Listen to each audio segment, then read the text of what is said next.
सबसे बड़ा पुण्यात्मा। काशी प्राचीन समय से प्रसिद्ध है। संस्कृत विद्या का वह पुराना केंद्र है। इसे भगवान विश्वनाथ की नगरी या विश्वनाथपुरी भी कहा जाता है। विश्वनाथ जी का वहाँ बहुत प्राचीन मंदिर है। एक दिन विश्वनाथ मंदिर के पुजारी ने स्वप्न देखा कि भगवान विश्वनाथ उससे मंदिर में विद्वानों तथा धर्मात्मा लोगों की सभा बुलाने को कह रहे हैं। पुजारी ने दूसरे दिन सवेरे ही सारे नगर में इसकी घोषणा करवा दी।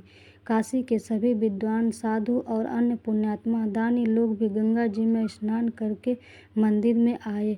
सबने विश्वनाथ जी को जल चढ़ाया, प्रदक्षिणा की और सभा मंडप में तथा बाहर खड़े हो गए। उस दिन मंदिर में बहुत भीड़ थी। सबके आ जाने पर पुजारी ने सबसे अपना स्वप्न बताया।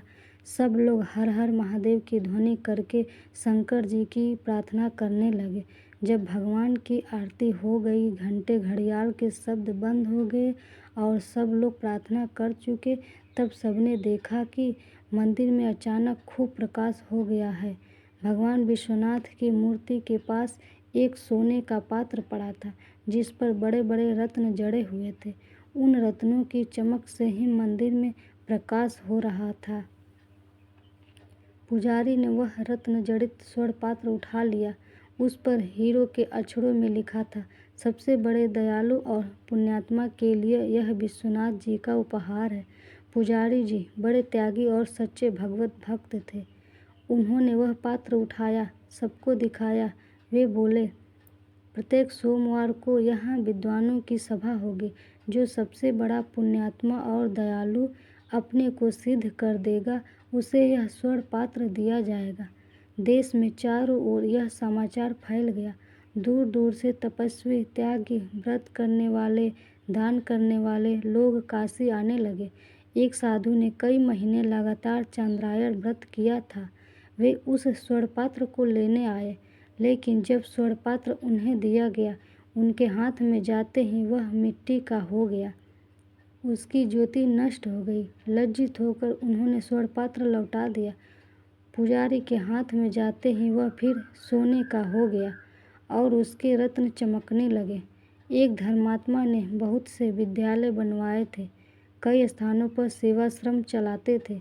दान करते करते उन्होंने लगभग सारा धन खर्च कर दिया था। बहुत से संस्थाओं को सदा दान देते थे। अखबारों में उनका नाम छपता था। वे भी स्वर्ण पात्र लेने आए, किंतु उनके हाथ में भी जाकर मिट्टी का हो गया। पुजारी ने उनसे कहा, आप पद, मान या यश के लोभ से दान करते जान पड़ते हैं। नाम की इच्छा से होने वाला दान सच्चा दान नहीं है। इसी प्रकार बहुत से लोग आए, किंतु कोई भी स्वर्ण पात्र पा नहीं सका। सबके हाथों में पहुंचकर वह मिट्टी का हो जाता था। कई महीने बीत गए। बहुत से लोग स्वर्ण पात्र पाने के लोभ से भगवान विश्वनाथ के मंदिर के पास ही दान पुण्य करने लगे, लेकिन स्वर्ण पात्र उन्हें भी नहीं मिला। एक दिन एक बूढ़ा किसान भगवान विश्वनाथ के दर्शन करने आया। वह देहाती किसान था। उसके कपड़े मैले और फटे थे। वह केवल विश्वनाथ जी का दर्शन करने आया था। उसके पास कपड़े में बंधा थोड़ा सत्तू और एक फटा कंबल था।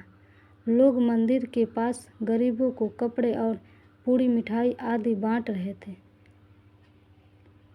किंतु एक कोढ़ी मंदिर से दूर पड़ा कराह रहा था। उससे उठा नहीं जाता था। उसके सारे शरीर में घाव थे।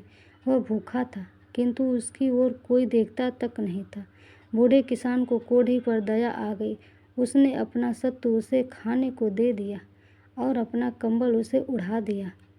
वहाँ से वह मंदिर में दर्शन करने आया। मंदिर के पुजारी ने अब नियम बना लिया था कि सोमवार को जितने यात्री दर्शन करने आते थे, सबके हाथ में एक बार वह स्वर्ण पात्र रखते थे।